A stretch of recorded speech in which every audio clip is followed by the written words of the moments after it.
Hello everyone, welcome to my channel R learning classes में आप सभी का स्वागत है। आई होप आपने कल वाली वीडियो देखी होगी जिसमें हमने लैंग्वेज स्किल के टॉपिक करा था। हमारी 4 लैंग्वेज स्किल होती है LS RW, सुनना, पढ़ना, लिखना और बोलना, लिसनिंग, स्पीकिंग, रीडिंग और राइटिंग। ठीक है, आज हम उससे रिलेटेड उसके क्वेश्चन करेंगे। ये सब टॉपिक मैंने कल करवा दिया था। आई होप आपने वो वीडियो देखी होगी। अगर नहीं देखी तो उसका लिंक मैंने डिस्क्रिप्शन बॉक्स में दे दिया है, तो आप वहाँ से देख लेना। देखिए, some MCQ on language skill. आज हम MCQ करेंगे। चलिए स्टार्ट करते हैं। Student needs to brainstorm ideas, organize, draft, edit and review their work is a process which reflects। ये क्या कह रहा है? स्टूडेंट जब ब्रेनस्टॉर्म आइडिया कुछ बनाते हैं, उसको ऑर्गेनाइज करते हैं, उसको ड्राफ्ट में डाल देते हैं, मतलब ये मैंने सोचा है, ये थोड़ा सा साइड में रख देते हैं, एडिट कर सकते हैं, रिवाइज कर सकते हैं, रिवाइज भी कर सकते हैं। तो ये कौन सी प्रोसेस है? बताइए कौन सी प्रोसेस है हमारी? देखिए, लिसनिंग स्किल अगर जो होती है उसमें हम एडिट नहीं कर सकते, रिवाइज नहीं कर सकते। जो हमने बोल दिया बार बार तो हम याद नहीं कर सकते ना भी मैंने उस टाइम क्या बोला था, क्या नहीं बोला था। ठीक है, तो मतलब लिसनिंग स्किल नहीं होगी। आगे है स्पीकिंग स्किल। अब हमने जो बोल दिया, सुनना, ये सुनने की थी, जो हमने सुन लिया, अब हमें याद क्या पता है, 2-3 लाइनें याद रहेंगी। ये तो है नहीं कि पूरा डिटो के डिटो वो याद रहेगा। सर ये लिसनिंग है। स्पीकिंग में हम क्या करते हैं, जो हम बोल रहे हैं अब सारी चीज़ें तो याद नहीं रहेंगी। वही बात है, लिसनिंग और स्पीकिंग तो आपस में इंटर रिलेट ही है। अब रीडिंग में भी हम क्या करते हैं, हम रीड कर रहे हैं कुछ चीज़, हम उसमें एडिट तो नहीं कर सकते ना, हम ड्राफ्ट तो नहीं बना सकते, हम अपने रिव्यू तो नहीं दे सकते। जो हमारी बुक में लिखा होगा वो हमें पढ़ना पड़ेगा, वो हमारी रीडिंग। अब हम है राइटिंग में हम अपना क्या कर सकते हैं, एडिट भी कर सकते हैं, ड्राफ्ट भी बना सकते हैं, रिवाइज भी कर सकते हैं। जो हमने अपनी लैंग्वेज में लिखा है हम उसको एडिट भी कर सकते हैं ना, उसको वो जो वर्क है वो उसको रिवाइज भी कर सकते हैं, अपने कुछ आइडियाज़ भी लगा सकते हैं। तो इसका आंसर है डी, राइटिंग स्किल। आगे है reading for comprehension can be best achieve through. Reading for comprehension best achieve, reading कैसे होती है, कैसे बेस्ट होती है reading? Teacher learner to run a figure और a pencil under the line being right, जैसे पेंसिल लगाती है ऐसे ये रीड करवाओ। Asking the children to read the text aloud, जोर जोर से बोले भी, टीचर कहे बच्चों को कि आप जोर जोर से पढ़ो। Helping learner speak word softly by reading, learner को जो पढ़ रहा है उसको हेल्प कराए कि आप ऐसे सॉफ्टली आराम से पढ़िए। Learner reading silently asking comprehension question, learner क्या कर रहा है, आराम से उसको पढ़ रहा है और जो क्वेश्चन उसको मतलब कुछ समझ नहीं आ रहा तो वो उसके क्वेश्चन पूछ रहा है। तो इसका आंसर है हमारा डी। क्या है? Learner reading silently and asking comprehension. देखिए, फिंगर से वो ऐसे पढ़ता रहेगा तो उसको क्या समझ आएगा? कुछ भी नहीं। वो अगर उसको डाउट होएगा तो वो पूछेगा नहीं, तो इसका कोई मतलब नहीं है। जोर जोर से पढ़ना तो वैसे ही नहीं कि शोर मच जाएगा, क्या समझ आएगा? Helping language speak softly by reading, softly का कोई लैंग्वेज वो नहीं होती कि आप सॉफ्टली पढ़ो, जोर से पढ़ो, जैसे मर्जी पढ़ो, पर समझ आना चाहिए आपको। तो हमारा मोटिव क्या है, समझ आए बच्चों को। तो reading silently asking comprehension question, इसका आंसर है हमारा डी। आगे है language skill are best learner, कब अच्छी स्किल हमें की जा सकते हैं? Only through written test and assignment, if they are taught in an integrated manner with the help of challenge and mechanical language drill, when they introduce in isolation one skill at a time। अब क्या बात है, written test से तो हमारी writing skill develop होगी, reading नहीं होगी, लिसनिंग नहीं होगी, स्पीकिंग नहीं होगी, तो ये गलत हो गया।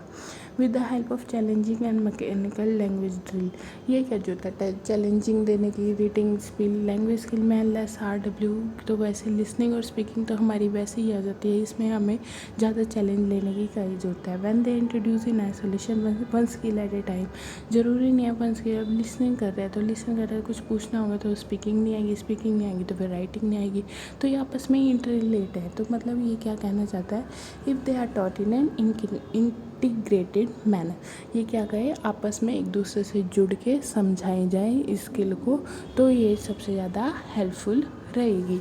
तो इसका आंसर है हमारा बी।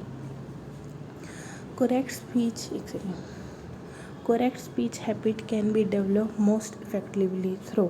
स्पीच हैबिट कब डेवलप होगी सबसे अच्छे से? प्रोनाउंसिएशन प्रैक्टिस से, वोकैबुलरी प्रैक्टिस से, क्विज़ से, डिक्टेशन से। स्पीच जो क्या कर रहा है, वो बोल रहा है, तो कब होएगी वो डेवलप? प्रोनाउंसिएशन से। वो प्रोनाउंस करेगा बार बार उस वर्ड को, तो उसकी स्पीच जो है वो अच्छे से और डेवलप हो जाएगी। वोकैबुलरी तो वो अलग अलग वर्ड्स तो पढ़ लेगा, रीडिंग करेगा, पर उसको बोलेगा नहीं, तो वो कैब में तो वो सिर्फ मीनिंग जानेगा, उसको बोलने का तो नहीं रहेगा ना। क्विज़ेज़ में इतने मुश्किल वर्ड थोड़ी आते कि हमें स्पीच हम सीख जाएंगे, हमारी प्रोनाउंसिएशन है वो अच्छी हो जाएगी। तो डिक्टेशन में तो हम जो वर्ड्स बोलते हैं सिर्फ जो है स्टूडेंट वही लिखता है, उसके सिर्फ वो मीनिंग लिखता है, भी मैम ने ये बोला तो इसका मीनिंग ये है। तो प्रोनाउंसिएशन बोलेगा, बार बार उसकी प्रैक्टिस करेगा, मैम में प्रैक्टिस करवाएगी तो और अच्छी उसकी स्पीच हो जाएगी। तो इसका आंसर है ए, फोर्थ का ए। When learner when young learner are asked to read a text silently, they should be instructed। जब यंग लर्नर को ये कहा जाता है कि टेक्स्ट जो है साइलेंटली आराम से पढ़ो, दे शुड बी, क्या करना चाहिए उसको? Stop reading whenever they encounter a difficult word, उसको रुक जाना चाहिए जब उसका डिफ़िकल्ट वर्ड है। To infer the meaning of new word from the text and read with the comprehension. जो न्यू वर्ड आए हैं उसका मीनिंग निकाले और रीड करे उसके साथ जुड़ के। To pay special attention to grammar item use in the passage, attention दे ग्रामर को, ये इज़ कैसे आया, ये वाज कैसे आया, ये यूज़ कैसे आया, सॉरी हैज़ कैसे आया, तो ये सब अटेंशन दे। To read fast even they do not comprehend the meaning, जल्दी जल्दी पढ़ जाए, उसको चाहे मीनिंग समझ ना आए कि क्या पढ़ गया वो, तो क्या करना चाहिए उसको, आप ही बताइए। सबसे अच्छा आपको कहाँ दिख रहा है? बी में। क्या करे? वो न्यू वर्ड्स को भी पता लगाए, उसके न्यू वर्ड्स के मीनिंग भी निकाले, और क्या करे? कॉम्प्रीहेंशन साथ में जुड़ कर पढ़े, मतलब जो है मीनिंग उसको पता हो और साथ में वो जुड़ के पढ़े कि हाँ ये स्टोरी चल रही है, मेरी ये स्टोरी चल रही है, आगे ये है, तो ऐसे करके वो चले। तो इसका आंसर है हमारा बी। कोई आगे है, assessing reading at class 4-7 can be done most effectively through. Reading कब सक्सेसफुल होएगी? क्लास 7 में आप कुछ करवा रहे हैं तो। Writing a 50 word book test review as a small project, spoken in which based on the meaning of a words and expression, written test based on the character and event in the story and text, and oral interview to find out how they have read। तो आपको क्या लगता है इसका answer क्या होगा? तो comment section में ज़रूर बताना। चलिए मैं भी बताती हूँ। देखिए क्या है, 7th क्लास का बच्चा है, तो 7th क्लास में आप ओरल इंटरव्यू लेंगे तो इससे कोई मतलब नहीं है, उसको समझ नहीं आएगा, आपने जो करवा दिया वो उसी टाइम भूल जाएगा, तो उसकी रीडिंग तो नहीं हुई ना, क्या उसको याद हुआ क्या नहीं, इंटरव्यू लेने का तो कोई मतलब नहीं। ठीक है। Written test based on the character and event in the story and the text. Written based test आप क्या कर लेंगे? जब वो बच्चा रीडिंग कर रहा है तो आप तो ये राइटिंग स्किल का यूज़ कर रहे हैं, रीडिंग का तो स्किल का कोई यूज़ नहीं हुआ, तो ये भी नहीं। Spoken quiz based on the meaning of words and expression, spoken करवा रहे हैं तो स्पोकन में हमें क्या लग गया? हमारी स्पीकिंग सुनना हो रहा है ये तो ये भी नहीं।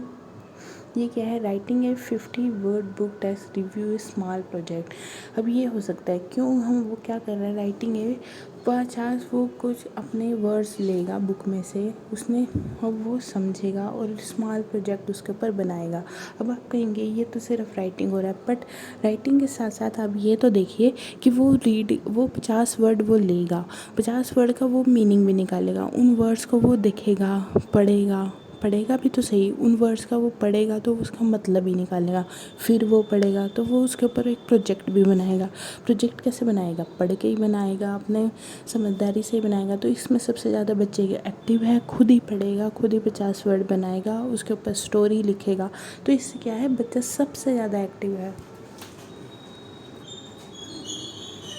ठीक है, समझ आ गया 8th। आगे कोई डाउट है तो कमेंट सेक्शन में ज़रूर पूछना। चलिए 9th करते हैं। In a case of vocabulary use the grammar provide a pathway to the learner.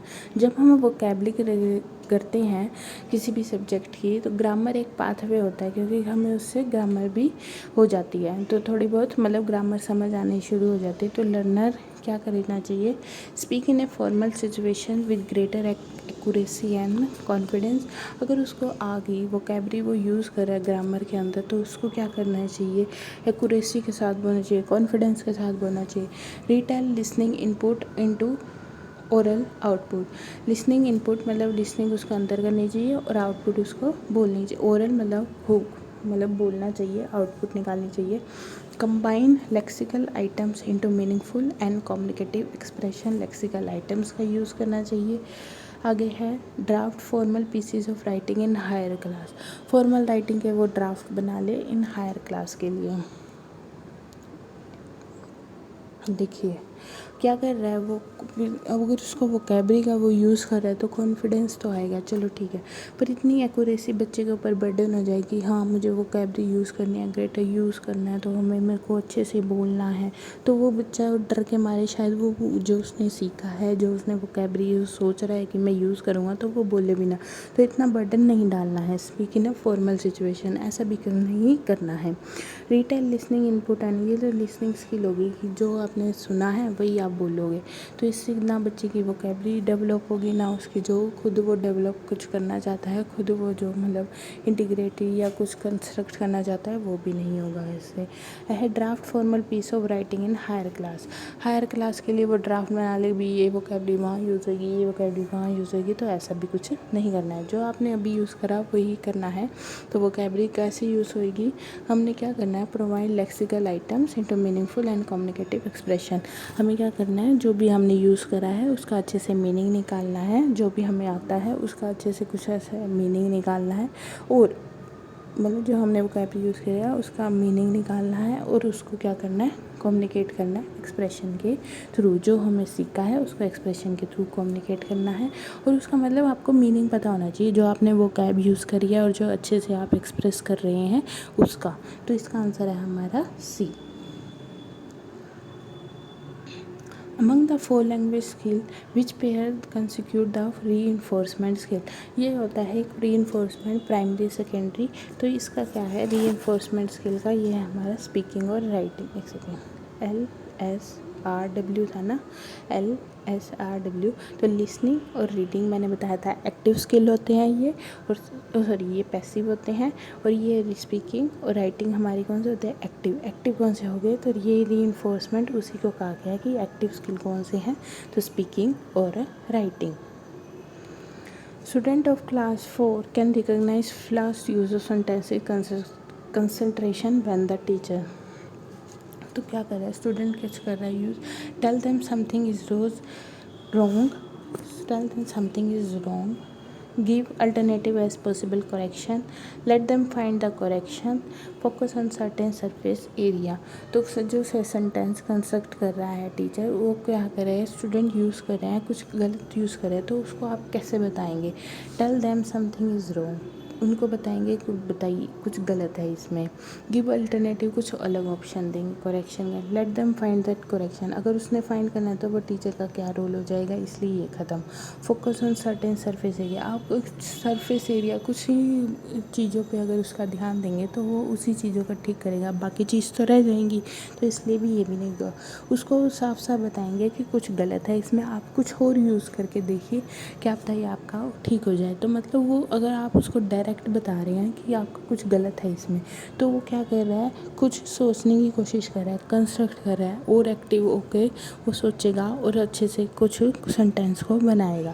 इसलिए क्या करना है, आपने खुद नहीं बताना कि आपका ये, आपने बता दिया कि एज नहीं आएगा वॉज आएगा, तो आपने ये तो डायरेक्ट बता दिया, उसकी कोई कंस्ट्रक्ट नहीं हुई, तो ऐसे नहीं करना। आपने क्या करना है, आपने बताना कि ये कुछ गलत है, आपने कुछ अपने तरीके से बताना है ये गलत है, और वो कुछ खुद सोचेगा कि क्या क्वेश्चन, क्या चीज़ गलत है, तो फिर भी कैसे कंस्ट्रक्ट करेगा, और नॉलेज उसकी जो है पावर बढ़ेगी, एक्टिव हो जाएगा और बड़ी पावर बढ़ जाएगी सोचने की। The teacher and the student discuss a topic and correction, discuss करे वो एक topic, start the conversation by asking a question, एक कन्वर्सेशन स्टार्ट हुई जिसमें वो क्वेश्चन पूछ रहे हैं, then the student response by giving explanation and example, जो स्टूडेंट है वो एग्जाम्पल के थ्रू या एक्सप्लेन कर रहे हैं ये टॉपिक को। The speaking assessment here to grade how well student, speaking जो असेसमेंट हो रही है कैसे हो रही है, अच्छी भी हो रही है या नहीं। तो speak frequently and creatively. Speak आपको क्या करना है, फ्रिक्वेंटली मतलब बहुत मस्त तरीके से बोलना है, नहीं तो बोल, और करेक्टली क्रिएटिवली कुछ अलग तरीके से, नए तरीके से। Process information and respond effectively. जो इंफॉर्मेशन आ रही है उसको सोचो और उसको रिस्पॉन्ड अप्रोप्रिएट करो। एक्सप्रेस देमसेल्फ, खुद को जो है एक्सप्रेस देमसेल्फ अप्रोप्रिएटली, ये सॉरी ऊपर शिफ्ट होएगा, appropriately express themselves. Respond in appropriate tone and express themselves frequently and accurately.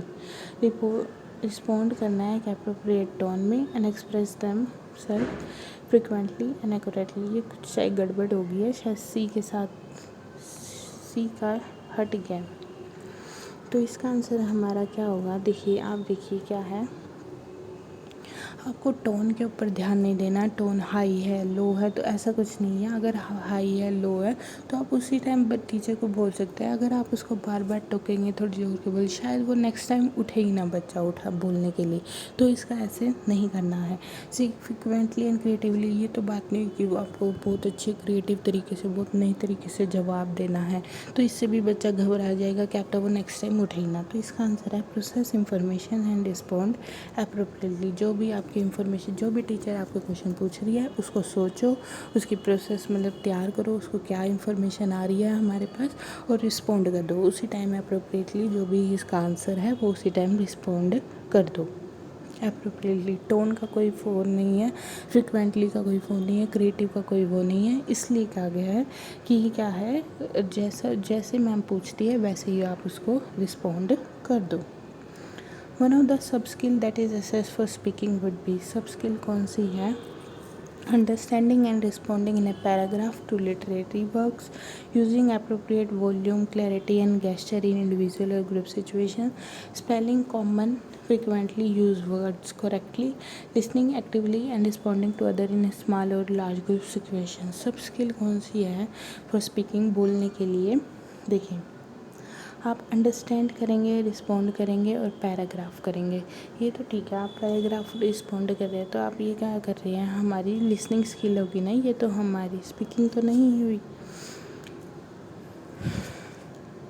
Use appropriately, speaking में क्या करना है, हमने सब स्किल ढूंढनी है तो क्या करना है, हमें यूज़ अप्रोप्रिएट वॉल्यूम होनी चाहिए, हमारे क्लैरिटी होनी चाहिए, जो हम बोलना चाहते हैं पूरा गेस्चर होना चाहिए। हमारे वो सामने खड़े होंगे, हम उसके सामने जो बोलेंगे वो हमारा वो गेस्चर भी देखते हैं, हमारा पोस्चर भी देखते हैं, हमारी मूवमेंट्स भी देखते हैं, हैंड मूवमेंट्स कहाँ जा रही है, तो ऐसे वो देखते हैं कि जब वो, जैसे आपकी टीचिंग स्किल होती है वहाँ पर आपका मूवमेंट, गेस्चर ये सब देखा जाता है ना। तो यही है use appropriate volume, clarity and gesture in individual और ग्रुप सिचुएशन, इंडिविजुअल भी और ग्रुप भी, ठीक है।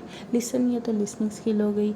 यूज़ वर्ड्स करेक्टली, ये तो वो हो गई ना, स्पीकिंग तो नहीं आई ना करेक्टली। अब करेक्टली पे ही जोड़ देते रहेंगे तो क्या पता वो टीचर बोले ही ना, जो बच्चा आगे सामने खड़ा है। तो आपको क्या करना है, अप्रोप्रिएट वॉल्यूम होनी चाहिए जब आप आगे खड़े हों, क्लैरिटी होनी चाहिए आप जो बोलना चाहते हैं, और क्या करनी है, पूरा जो गेस्चर है वो आप ऐसे घबराए हुए नहीं दिखने चाहिए, आपके फेस पे एक्सप्रेशन होने से जो आप बोलना चाहते हैं कॉन्फिडेंस होना चाहिए। तो इसका आंसर है B. Skilling reading is, skilled reading is, skilled reading ये भी अभी करेंगे हम, स्किल ऑफ रीडिंग ये भी कई तरह की हैं। तो इसका आंसर आप अभी लिख लीजिए, कंस्ट्रक्टिव रीडिंग है। स्किल्ड रीडिंग कौन सी है, कंस्ट्रक्टिव रीडिंग है। The assessment of student writing most importantly focus on, writing जब हम असेसमेंट करते हैं तो क्या सबसे ज़्यादा फोकस है, कीपिंग ऑन वर्ड लिमिट पे focus, use items and metaphors, correct spelling and grammar, expression and ideas. अब सबसे पहले आप असेसमेंट ऑफ राइटिंग दे रहे हैं तो कीपिंग ऑन वर्ड लिमिट, ये तो होना ही नहीं चाहिए। जो वर्ड बच्चे लिखना चाहते हैं, अपना जो पॉइंट है वो लिखना चाहते हैं, जब तक पॉइंट क्लियर नहीं हो जाता वो लिख सकते हैं, ऐसा कोई है नहीं। वर्ड आइटम्स एंड मेटाफोर्स में ही वो फंसा जाएगा, ये ऐसे आएगा, ये वैसे आएगा, इस ग्रामर में ही फंस जाएगा तो वो बच्चा लिख नहीं पाएगा। करेक्ट स्पेलिंग एंड ग्रामर, ये भी वही बात है, स्पेलिंग और ग्रामर में अगर वो लिखना चाहता है तो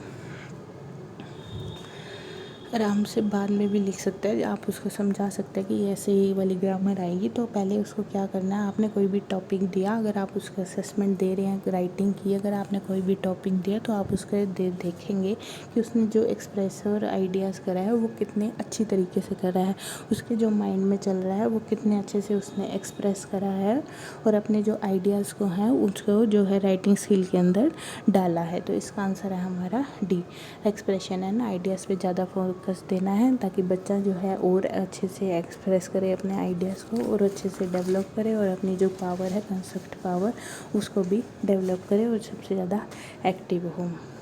आई होप सारे क्वेश्चन समझ आए होंगे। अगर भी किसी भी क्वेश्चन में डाउट है तो कमेंट सेक्शन में ज़रूर पूछना। प्लीज़ लाइक शेयर सब्सक्राइब भी करना। Thank you for watching, bye, take care.